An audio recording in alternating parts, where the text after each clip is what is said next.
I watched Wyatt's car disappear down the street, the familiar ache in my chest growing stronger with each passing second. My boy, always working so hard for us. I hobbled back inside, my cane tapping a steady rhythm on the hardwood floor. Wyatt's gone then? Cora's voice drifted from the kitchen, cool and disinterested. Yes, he just left, I replied, making my way to join her. He said he'd call when he lands in Chicago. Cora sat at the table, scrolling through her phone. She barely glanced up as I entered. I'm sure he will. I lowered myself into a chair, wincing at the twinge in my hip. I thought we could have breakfast together, I suggested, trying to keep my tone light. I can whip up some pancakes. She finally looked at me, her expression unreadable. No need, Lenora. I have errands to run. I watched as she stood, gathering her purse and keys. But it's barely 8 o'clock. Surely you have time for a quick bite? Cora sighed, her frustration evident. I said I have errands. I don't need to explain myself to you. The door slammed behind her, leaving me alone in the suddenly too quiet house. I pushed myself up, determined to make those pancakes anyway. As I mixed the batter, my mind wandered to happier times, when this kitchen was filled with laughter and the smell of my late husband's famous blueberry muffins. The phone's shrill ring startled me out of my reverie. I answered, hoping to hear Wyatt's voice. Lenora, it's Margie. You won't believe what I just saw. My old friend's tone sent a chill down my spine. What is it, Margie? I was driving past that new cafe on Main Street, and I swear I saw Cora there with a man. They looked cozy. The bowl slipped from my grasp, clattering to the floor and splattering batter everywhere. What do you mean, cozy? Margie's voice lowered. Holding hands across the table, he kissed her cheek when they got up to leave. My heart raced as I gripped the counter for support. There must be some explanation. Maybe it was a relative or... Lenora, honey, I know what I saw, and the way he was looking at her. That was no relative. I sank to the floor, my legs no longer able to hold me up. What do I do, Margie? Should I tell Wyatt? Not yet, she advised. We need more proof. Can you check her phone or computer? The thought of snooping made me uncomfortable, but the image of Cora with another man burned in my mind. I'll see what I can find out. After hanging up, I slowly cleaned up the spilled batter, my thoughts in turmoil. How could Cora do this to Wyatt? To our family? Hours passed as I waited for her return, each minute stretching into an eternity. When I finally heard her key in the lock, I steeled myself for confrontation. Cora breezed in, shopping bags in hand. Oh, you're still up, she said, surprise evident in her voice. Where were you? I asked, hating how my voice shook. She raised an eyebrow. I told you, running errands. Why? I took a deep breath. Margie saw you at the cafe on Main Street, with a man. Cora's face hardened. So you're spying on me now? Having your friends follow me around? That's not what happened. She cut me off, her voice ice cold. I don't have to explain myself to you, Lenora. This is my house, and I'll come and go as I please.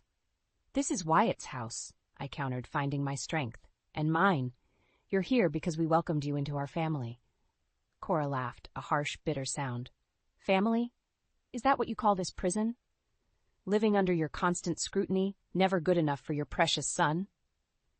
She stormed upstairs, leaving me shaken and more certain than ever that something was terribly wrong. As I made my way to bed, one thought echoed in my mind. I had to protect Wyatt, no matter the cost. The next morning I woke with a sense of dread weighing heavily on my chest. Cora's words from the night before echoed in my mind as I slowly made my way downstairs. The house was eerily quiet. No sign of my daughter-in-law. I just settled at the kitchen table with a cup of tea when my phone buzzed. It was a text from Wyatt. Landed safely, Mom. Miss you already. Give Cora a hug for me. My heart clenched. If only he knew. The day dragged on, each hour filled with worry and suspicion. By late afternoon, I couldn't bear the silence any longer. I needed to get out to clear my head. My physical therapy session wasn't until tomorrow, but a short walk might do me good. I grabbed my cane and headed for the front door, only to find it wouldn't budge. Frowning, I tried again, pushing harder this time. That's when I noticed the chain lock was engaged from the inside. Cora? I called out, my voice trembling. Are you there? The door's locked. Silence. I knocked louder, panic rising in my throat. Cora, please let me in. Finally, I heard footsteps approaching. The door opened a crack, Cora's face appearing in the narrow gap. Her eyes were cold. her lips pressed into a thin line. "What are you doing out there?" she asked, her tone dripping with disdain. "I went for a walk," I explained, trying to keep my voice steady. "Why is the chain on? I live here too, you know." Cora's laugh was harsh and bitter. "Do you? Sometimes I wonder. This is supposed to be my home, Lenora, my sanctuary, but with you here it feels like a prison." I recoiled as if she'd slapped me. "Cora, please, let's talk about this. We're family." "Family," she spat. "You're not my family. You're just a burden Wyatt refuses to let go of." With that, she slammed the door in my face. I stood there, stunned, my hand still raised to knock. Tears welled up in my eyes as the reality of the situation hit me. I was locked out of my own home, rejected by the woman my son loved. My legs trembled, threatening to give out. I needed help. Fumbling with my phone, I called the only person I could think of. "Margie, it's Lenora. I need you." 20 minutes later, Margie's beat-up station wagon pulled into the driveway. She hurried over to me, her face etched with concern. "Oh, honey," she said, wrapping an arm around my shoulders. "What happened?" Through tears, I recounted the events of the past 2 days. Cora's mysterious outing, our argument, and now this cruel lockout. Margie listened, her expression growing darker with each word. "That little witch," she muttered. "Come on, let's get you out of here. You can stay with me tonight." As we drove away, I caught a glimpse of Cora watching from an upstairs window. The look on her face sent a chill down my spine. At Margie's cozy bungalow, I sank into her overstuffed couch, feeling utterly drained. My friend bustled about, making tea and muttering under her breath about ungrateful daughters-in-law. "What am I going to do, Margie?" I asked, my voice small and defeated. "I can't go back there, not after this." Margie sat beside me, taking my hand in hers. "We're going to fight, that's what. Cora can't treat you like this. It's time Wyatt knew the truth about his wife." I shook my head, fear gripping my heart. But what if he doesn't believe me? What if I lose him too? "Lenora, look at me," Margie said firmly. "Your son loves you. He deserves to know what's happening in his own home. We'll gather evidence, make sure he sees Cora for who she really is." As I nodded, a new determination sparked within me. Cora might have won this battle, but I wasn't about to let her destroy my family. Whatever it took, I would protect Wyatt and reclaim my place in our home. Little did I know, the war was just beginning. I woke up on Margie's couch, disoriented and stiff. For a moment, I forgot why I was there. Then it all came rushing back. Cora's betrayal, the locked door, the cruel words. My heart sank as I realized this wasn't just a bad dream. Margie bustled into the living room, a steaming mug of coffee in each hand. "How are you holding up, honey?" she asked, handing me a cup. I took a sip, grateful for the warmth. "I've been better," I admitted. "I just can't believe this is happening." Margie sat beside me, her face set with determination. "We need to tell Wyatt what's going on. He deserves to know the truth about Cora." The thought of breaking my son's heart made me nauseous. But what if he doesn't believe me? What if I lose him too? "Lenora," Margie said firmly, "your son loves you. He needs to know what's happening in his own home. We'll gather evidence, make sure he sees Cora for who she really is." I nodded, a plan forming in my mind. "You're right. I can't let her get away with this." We spent the morning strategizing.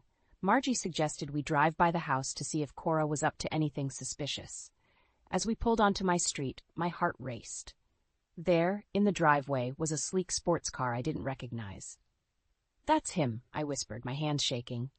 "That's the man Cora was with at the cafe." Margie's eyes narrowed. "Got you now, you little home wrecker," she muttered, pulling out her phone to snap a few pictures. We watched as Cora emerged from the house, laughing and hanging on the mystery man's arm. The sight of her so carefree while my world was crumbling made my blood boil. "I need to call Wyatt," I said, my voice trembling. "He needs to know." Back at Margie's, I paced the living room, phone in hand. Finally, I gathered my courage and dialed. "Mom?" Wyatt's voice was warm, concerned. "Is everything okay? You never call during my trips." I took a deep breath. "Wyatt, honey, there's something I need to tell you. It's about Cora." "What about her? Is she all right?" The worry in his voice nearly broke me. "She's fine, but, Wyatt, she's been seeing someone else. I saw her with him today at our house." Silence. Then, "What are you talking about, Mom? That's impossible. Cora would never—" "I'm so sorry, sweetheart," I interrupted, my voice cracking. "But it's true. Margie saw them together at a cafe, and today we saw his car in the driveway. I have pictures. I heard Wyatt's sharp intake of breath. No, he whispered. No, there has to be some mistake. I wish there was, I said softly. But Wyatt, there's more. Cora locked me out of the house yesterday. She said I was a burden, that living with me was unbearable. The line went quiet for so long I thought we'd been disconnected. Then Wyatt's voice came back, hard and cold. I'm coming home. Now, don't confront her, Mom. Just stay with Margie. I'll be there as soon as I can. After we hung up, I collapsed onto the couch, emotionally drained. Margie sat beside me, rubbing my back soothingly. You did the right thing, she assured me. Wyatt needed to know. I nodded, but guilt gnawed at me. Had I just destroyed my son's marriage? What if I was wrong about everything? As if reading my thoughts, Margie squeezed my hand. Don't you dare start doubting yourself, Lenora. We both know what we saw. Cora made her bed. Now she has to lie in it. Just then, my phone buzzed with a text from Cora. Where are you? Come home now. We need to talk. I showed Margie the message, my hands shaking. What do I do? Margie's eyes flashed with anger. You stay right here. That woman doesn't get to order you around anymore. Let her stew until Wyatt gets home. As I settled in for an agonizing wait, I couldn't shake the feeling that this was just the calm before the storm. Whatever happened next, nothing would ever be the same again. The early morning sun barely peeked through the curtains as I sat in my living room, my heart pounding. Wyatt had arrived late last night, his face a mask of pain and anger. Now we waited for Cora to return from wherever she'd spent the night. Margie sat beside me, her presence a comforting anchor in the storm that was about to break. Are you sure you want to do this, Mom? Wyatt asked, his voice hoarse from lack of sleep. I reached out and squeezed his hand. We have to, honey. Cora needs to face what she's done. The sound of a key in the lock made us all freeze. Cora walked in, her eyes widening as she took in the scene before her. Wyatt? What are you doing home? My son stood, his shoulders tense. I think you know why I'm here, Cora. She glanced at me, her expression hardening. What lies has she been telling you? They're not lies, I said, my voice steadier than I felt. We saw you with him, Cora, at the cafe and here at the house. Cora's face paled, but she quickly recovered. So you've been spying on me? That's rich, coming from you, Lenora. Wyatt stepped between us. Don't you dare try to turn this around on my mother. I saw the pictures. Cora, I know everything. Just then, a car pulled into the driveway. Through the window, I saw a man get out, the same one from the cafe. My breath caught in my throat as he approached the front door. Who's that? Wyatt demanded, his voice dangerously low. Cora's eyes darted between Wyatt and the door. It's not what you think.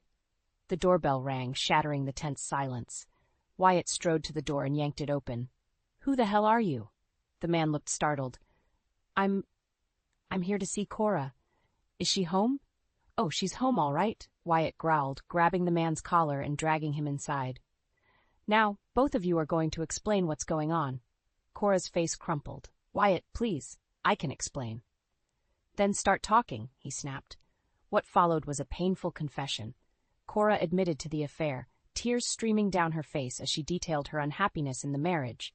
She claimed Wyatt was never home, always working, and that living with me was suffocating her. You're never here, Cora cried. Living with your mother is unbearable. I felt so alone, so trapped. Wyatt's face was a storm of emotions. So instead of talking to me, you decided to cheat? To treat my mother like garbage? The other man, who introduced himself as David, looked uncomfortable. Look, I didn't know she was married. Cora told me she was divorced. I watched as my son's world crumbled around him. The pain in his eyes was almost unbearable. I want you both out of my house, Wyatt said, his voice eerily calm. Now. Cora reached for him. Wyatt, please, we can work this out.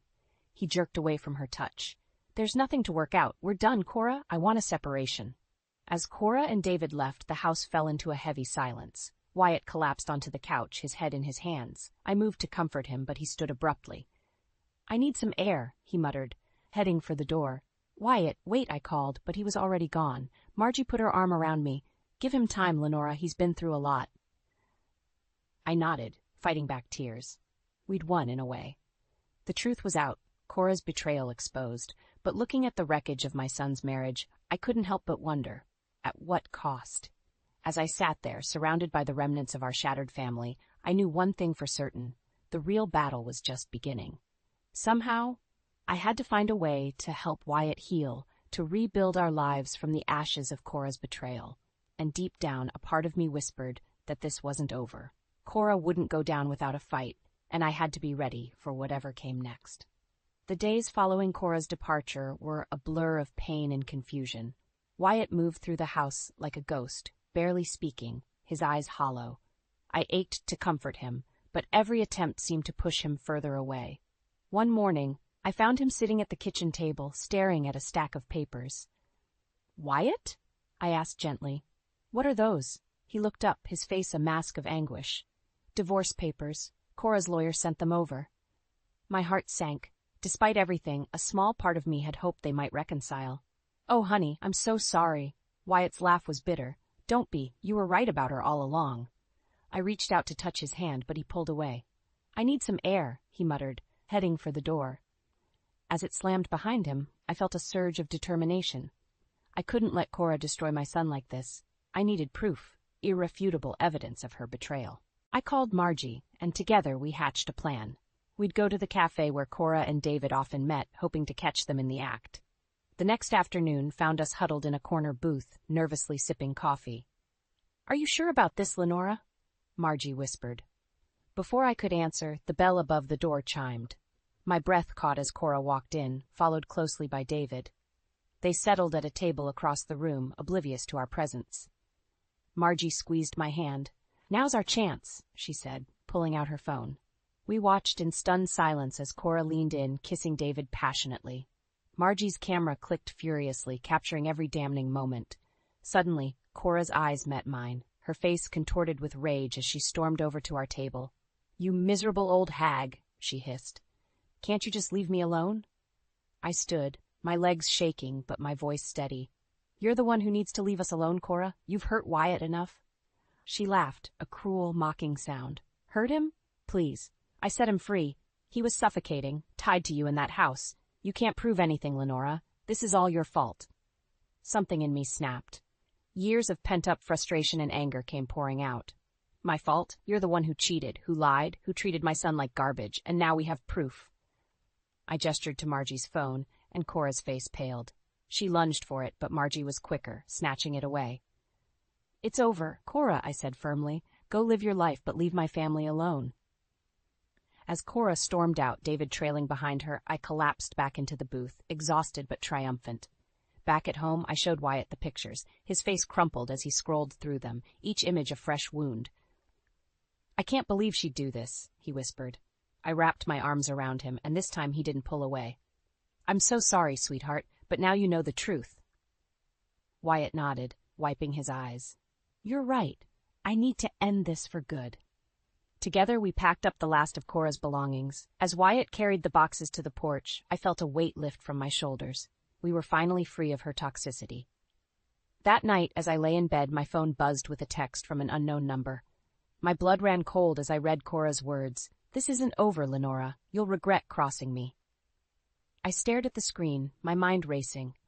Cora's threat hung in the air, a dark cloud over our fragile peace. I knew then that this battle was far from over. The question was, how far was I willing to go to protect my son and our family?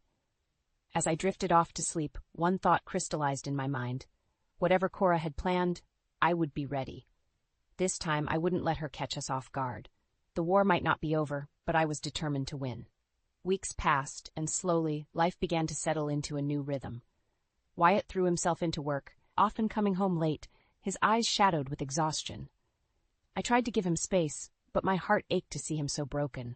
One evening, as I was preparing dinner, Wyatt stumbled through the door, his tie askew and eyes red-rimmed. "Wyatt?" I asked, alarmed. "What's wrong?" He collapsed into a chair, his head in his hands. "I saw Cora today," he mumbled. She looked happy, Mom, with him." I felt a surge of anger.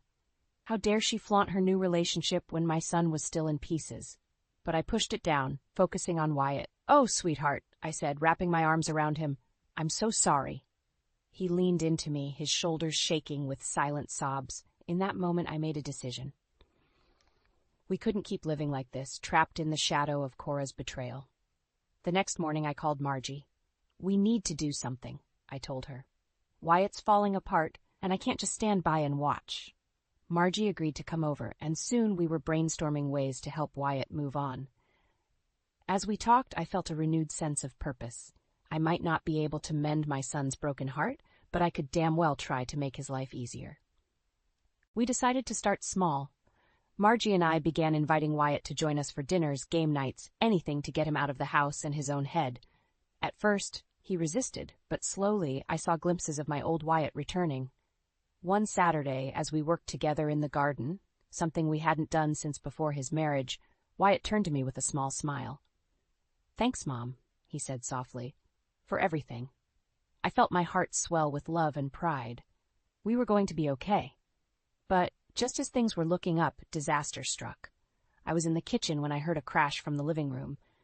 I rushed in to find Wyatt on the floor, clutching his ankle, his face contorted in pain. "What happened?" I cried, kneeling beside him. "Tripped," he gasped. "I think it's broken." The next few hours were a blur of ambulances and emergency rooms. As we waited for the doctor, my phone buzzed with a text. It was Cora. "Heard about Wyatt. Guess you can't take care of him after all. Maybe he needs his wife back." I stared at the screen, my blood boiling. How dare she? And how did she even know? Before I could respond, the doctor arrived with the verdict. Wyatt's ankle was indeed broken. He'd need surgery and weeks of recovery. As we drove home, Wyatt silent and brooding in the passenger seat, I felt a wave of panic. How was I going to manage this? My own mobility was still limited from the stroke. How could I care for Wyatt and keep up with the house?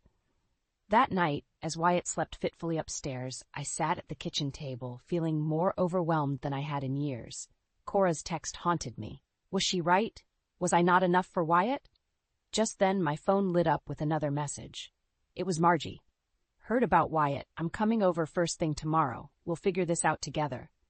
I felt tears prick my eyes, but this time they were tears of relief and gratitude. We weren't alone in this. As I climbed the stairs to check on Wyatt, I steeled myself for the challenges ahead. Cora might think she'd won, that she could swoop in and reclaim her place in Wyatt's life, but she was wrong. We'd weathered storms before, Wyatt and I, and we'd weather this one too, together. But as I drifted off to sleep, a nagging worry gnawed at the edges of my mind. What if Cora was right? What if I wasn't enough? The coming days would test us all, and I prayed I had the strength to see us through. The weeks following Wyatt's accident were a blur of doctor's appointments, physical therapy sessions, and sleepless nights. I pushed myself to the limit, determined to prove Cora wrong. I could take care of my son. I had to. One morning, as I struggled to help Wyatt down the stairs, my own legs trembling with the effort, I caught a glimpse of our reflection in the hallway mirror. We looked exhausted, defeated. For a moment, doubt crept in. Was I really helping, or just making things worse? "Mom," Wyatt said softly, "maybe we should hire some help." I shook my head, forcing a smile. "We're managing just fine, honey. I've got this." But the truth was, I didn't have it. Not even close. That afternoon, I had my own physical therapy appointment. As I worked through my exercises, my therapist, Sarah, noticed my distraction. "Lenora," she said gently, "you're pushing yourself too hard. Your progress has been amazing, but if you don't take care of yourself, you'll end up back where you started." I felt tears prick my eyes. "I don't have a choice," I whispered. "Wyatt needs me."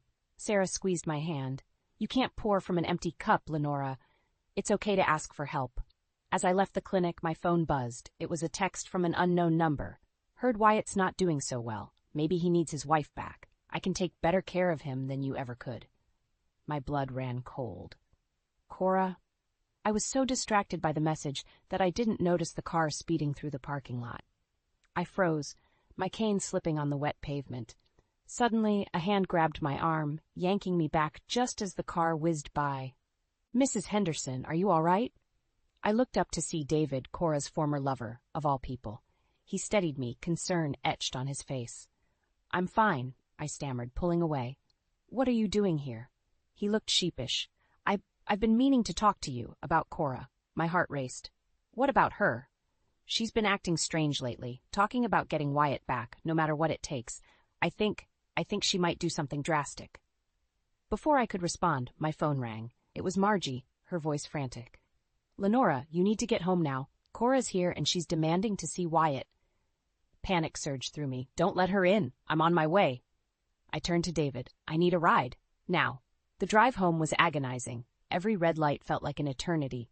When we finally pulled up, I saw Cora's car in the driveway, Margie standing on the porch, blocking the door. I rushed out, my legs shaky but fueled by adrenaline. Cora, I shouted. Get away from my house. She whirled around, her eyes wild. You can't keep me from him, Lenora. Wyatt needs me. He doesn't need you, I spat. He needs peace and healing, something you've never given him. Cora lunged forward, but David caught her arm. Enough, Cora. It's over. She wrenched away from him, tears streaming down her face. You don't understand. None of you do. I love him. If you loved him, I said, my voice steady despite my racing heart, you would let him go. For a moment, Cora seemed to deflate. Then, without warning, she shoved past me, racing for the door. I stumbled, my cane clattering to the ground. Mom! Wyatt's voice came from inside. He appeared in the doorway, balancing on his crutches, his face a mask of shock and anger. As Cora reached for him, I found strength I didn't know I had. I pushed myself up, stepping between them. You can't break us, I said, my voice ringing with conviction. We're stronger without you.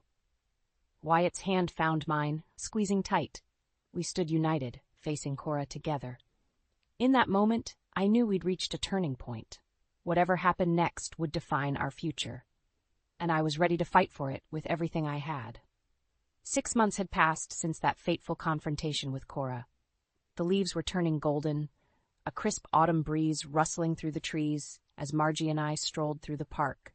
My cane was gone, replaced by a newfound strength and balance I'd worked hard to achieve. I can't believe how far you've come, Lenora, Margie said, beaming with pride. You're practically running circles around me now. I laughed, feeling lighter than I had in years. I couldn't have done it without you, Margie. You've been my rock through all of this. As we rounded a corner, I spotted a familiar figure sitting on a bench ahead. My heart skipped a beat. It was Cora. She looked different, thinner, more subdued. When she saw us, her eyes widened with recognition. For a moment, I thought about turning away, avoiding the confrontation. But something in me had changed. I was no longer afraid. Hello, Cora, I said as we approached. She stood, wringing her hands nervously. Lenora, I've been hoping to run into you. Margie squeezed my arm supportively as Cora continued. I wanted to apologize, she said, her voice barely above a whisper. For everything. I was selfish and cruel, and I hurt you both so much. I took a deep breath, surprised by the calm that washed over me. Thank you for saying that, Cora. It means a lot to hear it. She nodded, tears glistening in her eyes. How is Wyatt? He's doing well, I replied. He's found his footing again. We both have. Cora smiled sadly. I'm glad. You both deserve happiness. As we parted ways, I felt a weight lift from my shoulders, the last remnants of anger and resentment finally fading away. Later that evening, Wyatt and I sat on the porch, watching the sunset. He'd just returned from a successful business trip, his confidence restored and his smile genuine once again. I saw Cora today, I said softly. Wyatt tensed for a moment, then relaxed. How was that? Surprisingly healing, I admitted. She apologized. I think she's finally found some peace.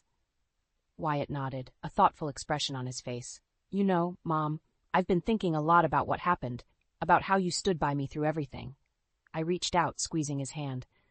That's what family does, sweetheart. I know, he said, his voice thick with emotion. But it's more than that. You taught me what real strength looks like, what unconditional love really means. Tears welled in my eyes as Wyatt continued. I've decided to cut back on work, he said. I want to spend more time here with you. Maybe we could start having those Sunday dinners again, like when Dad was alive. My heart swelled with joy. I'd love that, Wyatt. As the last rays of sunlight painted the sky in brilliant hues of orange and pink, I marveled at how far we'd come. The road had been rocky, filled with pain and betrayal, but we'd emerged stronger, our bond unbreakable. We've endured so much, I said, my voice filled with wonder, but we've emerged stronger. Wyatt smiled, wrapping an arm around my shoulders. That's because we had each other, Mom, and we always will. Just then, Margie's car pulled into the driveway. She waved cheerfully, a bag of takeout in her hand. Hope you two are hungry, she called out. I brought enough for an army. As we laughed and welcomed Margie onto the porch, I felt a profound sense of gratitude wash over me. We had weathered the storm, faced our demons, and come out the other side. Our family might look different now, but it was stronger than ever. Friendship and family, I realized, were our greatest strengths. They had carried us through the darkest times and would continue to light our way forward. As we settled in for an evening of good food and even better company, I knew that whatever challenges the future might hold, we would face them together. And that was all that mattered.